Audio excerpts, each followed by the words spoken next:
Hello, everyone. If you will get your Bible and follow along, we're going to start a series of Bible studies through various books in the Bible. We're going to go through them verse by verse. And so you'll need your Bible to follow along if you're going to get the most out of this series. Today we're going to start in the book of Ecclesiastes. First, I want to get a little background and go into some of the background of this book.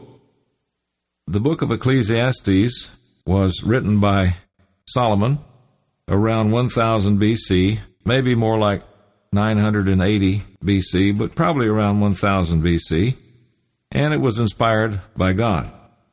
He was the son of King David and was the most powerful king on earth in his day, King Solomon was. He was famous for wisdom and understanding. This is what he asked God for above all else. And God told him he would give him understanding, and he would also give him untold riches because of his attitude of putting first things first. To get a little bit of background regarding why he was blessed so much, let's turn over here to 1 Kings chapter 3. 1 Kings chapter 3 and verse 5. And here is the time that Solomon in a dream had a exchange, if I can put it that way, with the Eternal. It says here in 1 Kings chapter 3 and verse 5, In Gibeon the Eternal appeared to Solomon in a dream by night.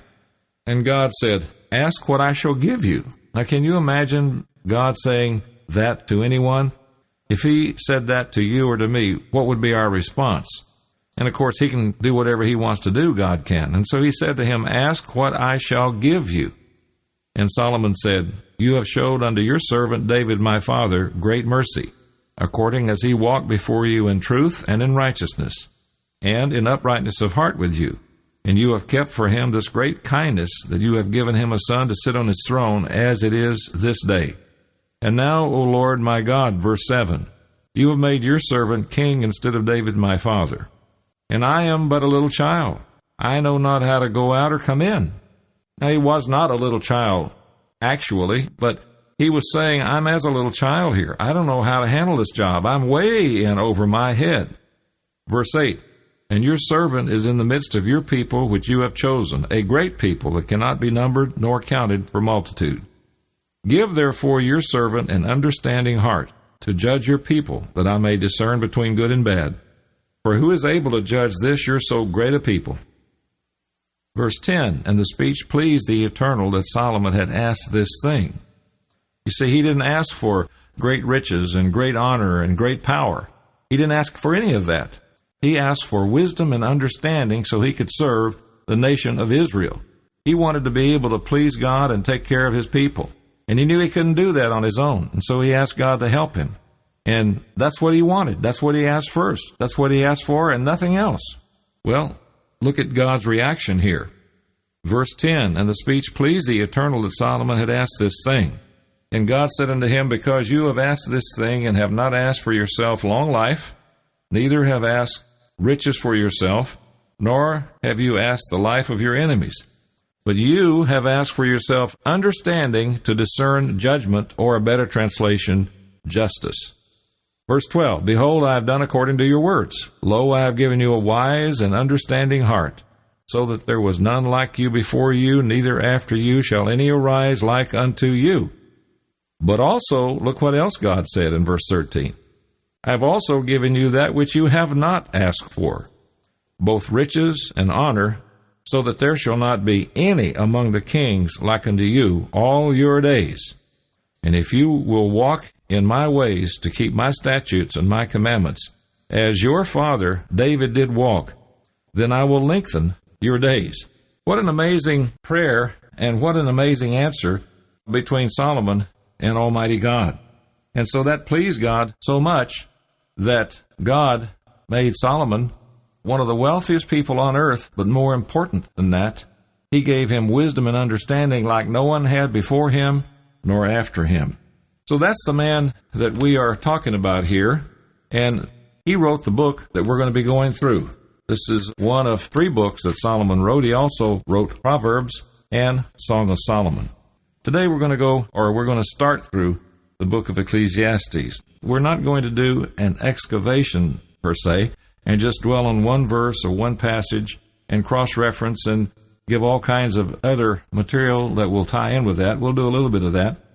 But we're not going to just rush along either. We're going to try to be balanced and do kind of an overview of each book of the Bible that we go through. And that's what we'll try to do here today in the book of Ecclesiastes. So let's all get our Bibles and turn to Ecclesiastes chapter 1 and verse 1. I want to give a little background in terms of the content of this book. What he does here is Solomon talks about the cycles of life without God in the picture. He's writing this from man's point of view. What he does here is describe life without God in that life. And that's why he ends up talking about it's nothing more than vanity, vanity, and more vanity. So just keep that in mind or you cannot understand the book of Ecclesiastes. But if you will keep that point in mind, then it begins to be plain what he's talking about. And he's heading toward the main bottom line point at the end of the chapter, which we'll get to later on in this series. Now let's start here in chapter 1 and verse 1. The words of the preacher, the son of David, king in Jerusalem. Keep in mind the most powerful king on earth in his day, this man, King Solomon. Verse 2, vanity of vanities, says the preacher, vanity of vanities, all is vanity. Not part, but all is vanity. Now, does that mean when you pray to God it's vanity? Does that mean when you honor and respect your wife that's vanity? Does that mean when your children honor you that's vanity? Is it vanity to help somebody else? When you do good things, is that all vanity? No, it is not. But when you leave God out of the picture, and you live life without Him being a part of it, then everything is vanity. That's what he's talking about here. Vanity of vanities, says the preacher. Vanity of vanities, all is vanity. He's taking a look at everything from man's point of view without God being a part of it and trying to figure out what it's all about, and he ends up over and over again saying, it's just passing time. It's just like grabbing a handful of wind. Verse 3, what profit has a man of all his labor which he takes under the sun? One generation passes away and another generation comes, but the earth abides forever. Do you remember anyone who lived 200 years ago? Do you know anything about anybody who lived 200 years ago? You go back 200 years ago, there was vibrant life all over this earth. Important things were going on. Great achievements were being done. People would put their life on the line for noble causes, but they're all gone now. And so therefore, they've gone just like a passing breeze. Nobody remembers them. Nobody recalls them. Nobody talks about them. Nobody thinks about them. Oh, there might be one or two historical figures that get brought up from time to time. But life has made the cycle for that generation. And now we're living in this generation, but the earth abides forever. Verse 5, that's what he's saying. The sun also arises, and the sun goes down and hastens to his place where it rises again. Over and over again. The wind goes toward the south and turns about unto the north. It whirls about continually. The wind returns again according to his circuits. And here comes another storm, and here comes another breeze, and here comes the sun coming up, and there it goes going down. Cycle after cycle after cycle, circle after circle after circle. Life, and then death, and death, and then life, and then death some more. And what's it all about? What's the purpose? What's the reason? What's it tied into? What's supposed to be achieved here? Vanity of vanities. It's all vanity. See, that's what Solomon was saying as he looked at it just from man's point of view and nothing else. Verse 7, all the rivers run into the sea, yet the sea is not full. Unto the place from whence the rivers come, there they return again. All things are full of labor. Man cannot utter it. The eye is not satisfied with seeing, nor the ear filled with hearing. Have you ever heard beautiful music to the point where you say, okay, that's all I ever need to hear, and I've heard all the beautiful music I ever need to hear. I'm satisfied. No, you're going to want to go back and hear some more beautiful music. Have you ever seen a gorgeous, breathtaking sunset and say, okay, I've seen it all now. I don't need to see any of that anymore. No, you're going to want to go back and see some more beautiful sunrises and sunsets. The thing that has been, it is that which shall be, and that which is done is that which shall be done. And there's no new thing under the sun. Of course, he's talking about man's nature is still the same. He's talking about the outlook, the attitude, the problems, the accomplishments, the achievements.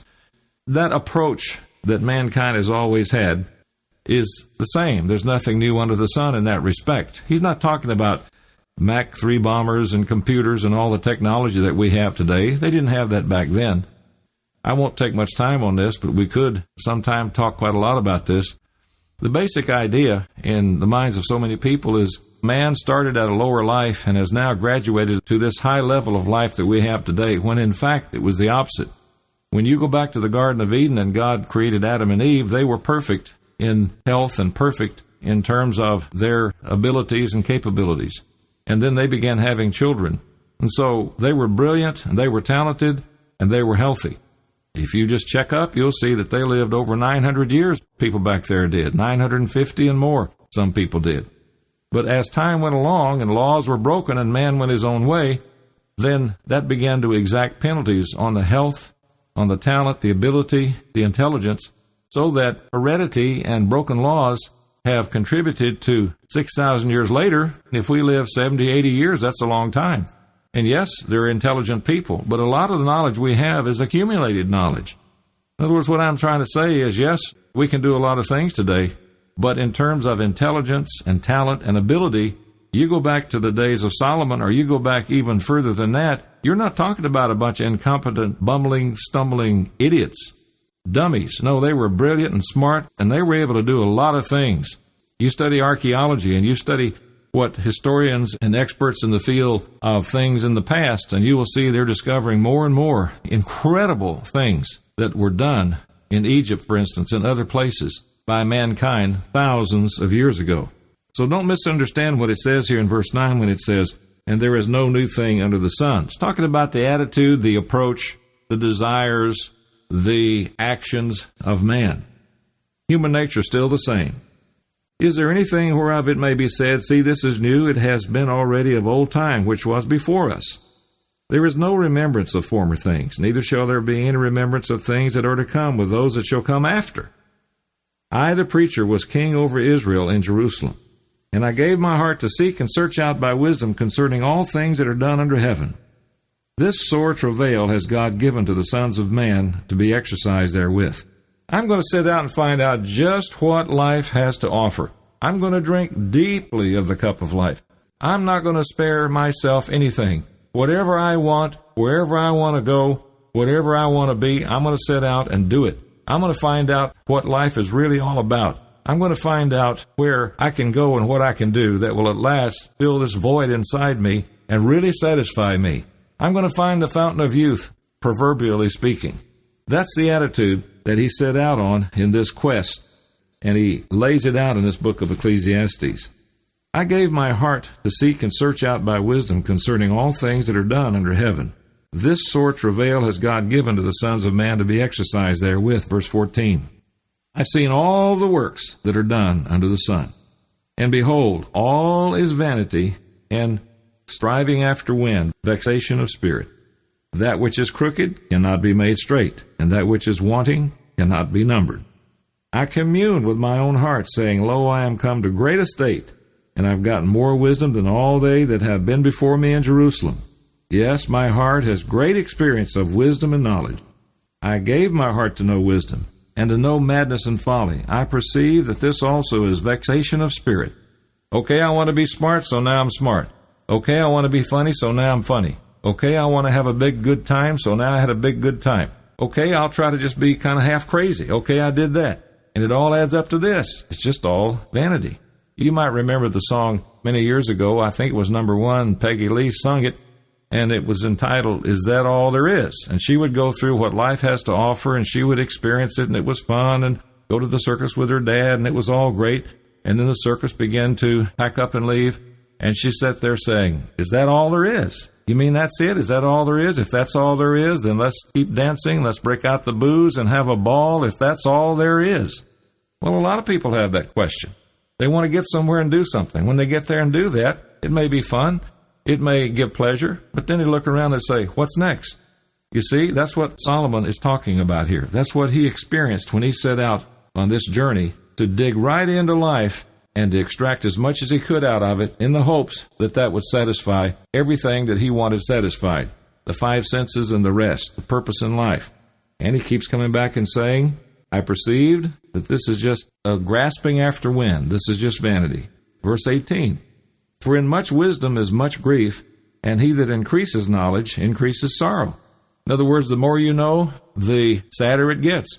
The more expansive your range is regarding information and regarding experience, Yes, there's some happiness there. Yes, there's some interesting things that you'll discover, but you'll also discover a lot of things that are sad, a lot of things that are painful, a lot of things that are frustrating, because God's not in the picture. Now let's go to chapter 2 of Ecclesiastes and verse 1. Chapter 2, verse 1, Solomon said this, I said in my heart, go to now, I will prove you with mirth, therefore enjoy pleasure. And behold, this also is vanity. I said of laughter, it is mad, and of mirth, what doeth it? Verse 3, I sought in my heart to give myself unto wine, yea, acquainting my heart with wisdom, and to lay hold on folly, till I might see what was that good for the sons of men, which they should do under the heaven, all the days of their life. I made me great works. Notice how often he says me here. I made me great works. I builded me houses. I planted me vineyards. He was finding that the further into this journey he got, the more self-absorbed he became. Now, Solomon was in this position. Whatever was available at that time in his life, he could have. Picture yourself in that position at this time. Suppose whatever you thought of that you wanted, you could get. Wherever you thought of you wanted to go, you could go there. Whatever you thought you wanted to be, you could be that. And people would look up to you, and you'd be the center of attention, and you could have as many cars as you wanted, and as many houses as you wanted, as many yachts as you wanted, and as many airplanes as you wanted, and as much money as you wanted. And wherever you go, you would be a celebrity, and you would be put on a pedestal, and your slightest utterance would be carried out, and your fondest or even casual desires would be given to you. Do you think that that would satisfy? Do you think that that would be the answer? Do you really believe that that would give happiness and peace? Well, let's find out as we go through this book of Ecclesiastes, because that's what Solomon did. He did it over and over and over again. And every time he did it, when it all played out, he said, it's just a pile of vanity. It's just passing. There's nothing to it. It's grasping after wind. I made me great works. I builded me houses. I planted me vineyards. I made me gardens and orchards. I planted trees in them of all kinds of fruits. Verse 6. I made me pools of water to water therewith the wood that brings forth trees. In other words, he already had viaducts and the practice of irrigation in place. I got me servants and maidens, and I had servants born in my house. Also I had great possessions of great and small cattle, above all that were in Jerusalem before me. I gathered me also silver and gold, and the peculiar treasure of kings and of the provinces. I got me men singers and women singers, and the delights of the sons of men as musical instruments, and that of all sorts. And you know, everything he mentions here, it's wonderful, really, if it's tied into something bigger and better. But if it's nothing but a means of and by itself, it's going to end up not satisfying. I mean, it's nice to have beautiful music. It's nice to have a nice garden, a beautiful garden. It's wonderful to have friends. It's great to travel if it's tied into something bigger. But if that's all there is, then it doesn't satisfy. Then it doesn't answer the questions that men need answering and that humanity wants answered. In other words, that's not it. What he's talking about here is about the five senses, and what he's talking about here offers only temporary satisfaction and only temporary interesting experiences. But as far as the bottom line, lasting and complete fulfillment that he was looking for, none of these things separately and none of these things all put together gave that fulfillment. He still ended up coming back to this point. Vanity of vanities, it's all vanity of and by itself. So I was great, he says, verse 9. That's interesting. So I was great. Does that satisfy? Well, he'll say and show it didn't. And I increased more than all that were before me in Jerusalem. Also my wisdom remained with me. Not only did I get all these things, but I still had my wisdom and understanding, which was greater than any other human that existed before me or after. And whatsoever my eyes desired, I kept not from them. I withheld not my heart from any joy, for my heart rejoiced in all my labor, and this was my portion of all my labor. Then I looked on all the works that my hands had wrought, and on all the labor that I had labored to do, and behold, all was vanity, and vexation of spirit, and there was no profit under the sun. Is that all there is? You mean that's it? And I turned myself to behold wisdom and madness and folly. For what can the man do that comes after the king? The king has it all. So who's going to come after the king and have more? Even that which had been already done. Then I saw that wisdom excels folly as far as light excels darkness. So if you're going to make some choices between darkness and light and between folly and wisdom, take light. But even that by itself, an oven by itself, is not going to satisfy the quest for fulfillment. The wise man's eyes are in his head, but the fool walks in darkness. And I myself perceived also that one event happened to them all. Both of them died. Both of them ended up just standing on a foundation of vanity. Then I said in my heart, as it happened to the fool, so it happened even to me. And why was I then more wise? And I said in my heart, that this also is vanity. What good is all this wisdom I have, if that's all there is? For there is no remembrance of the wise more than of the fool forever. Seeing that which now is in the days to come shall all be forgotten. And how dies the wise man? Well, he dies just like the fool, and they both are put in the grave and covered up, and then a few months later, and a few years later, and a lot of years later, one is not remembered any more than the other. Therefore, look at his conclusion here in verse 17, and a lot of people have said this and gotten cynical and bitter. People who have everything, and then they look around and say, well, if this is it, who needs it? Verse 17, therefore I hated life. After trying everything, this is what he thought of it. Therefore I hated life, because the work that is wrought under the sun is grievous unto me. For all is vanity and vexation of spirit. Yea, I hated all my labor which I had taken under the sun, because I should leave it unto the man that shall be after me. Now, I've worked with lots of different people in lots of different situations, and some of them have been very well off, and I can tell you right now, until they adjust and settle on and focus on the things that really count, one of their biggest worries is protecting all that they have. And a worry that's even bigger than that is who's going to get it when they're gone, because they can't take it with them. And that's what he's saying here. Yea, I hated all my labor which I had taken under the sun, because I should leave it unto the man that shall be after me, and that man might hate him, and that man might squander all that he so carefully acquired. And who knows whether he shall be a wise man or a fool? Yet shall he have rule over all my labor wherein I have labored, and wherein I have showed myself wise under the sun.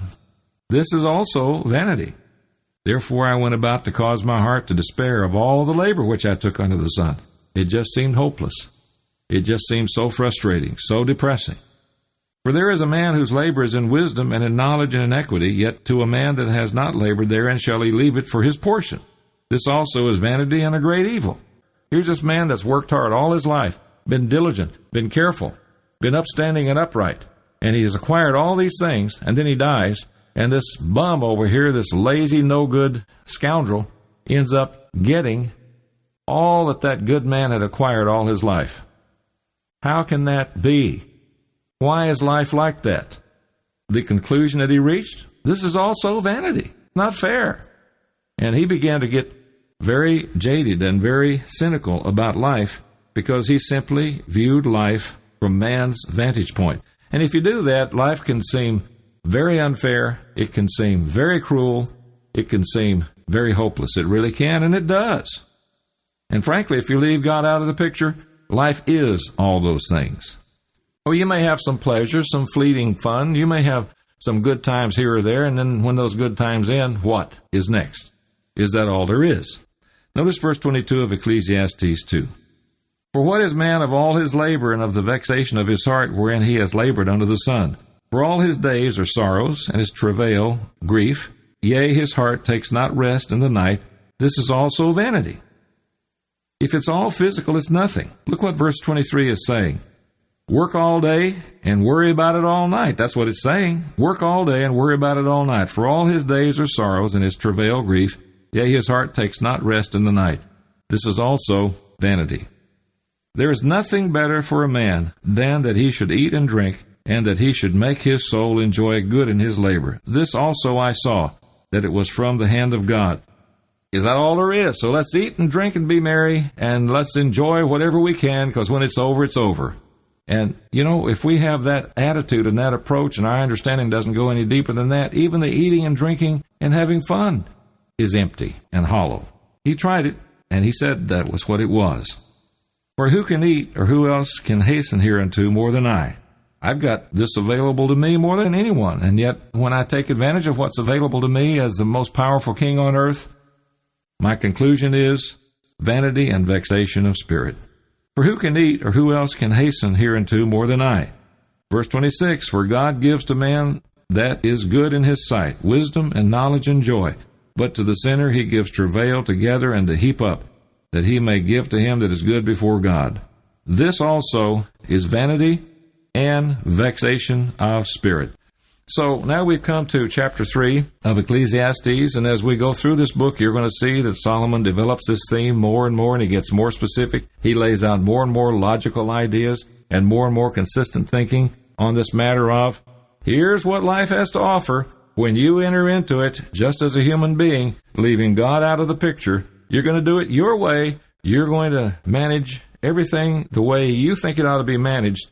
You're going to end up in the spot, if you think about it, and if you face the truth, and if you are a realistic individual that will absolutely face the truth, not block things out, not spin things, but face the truth, having done all of that, because Solomon did, you're going to end up right where he did, and you're going to say this, if you're honest, it's all vanity and vexation of spirit of and by itself without God in the picture. So we'll pick it up there in chapter 3 next time. Hope you'll join us. This is Charles Bryce with the Enduring Church of God.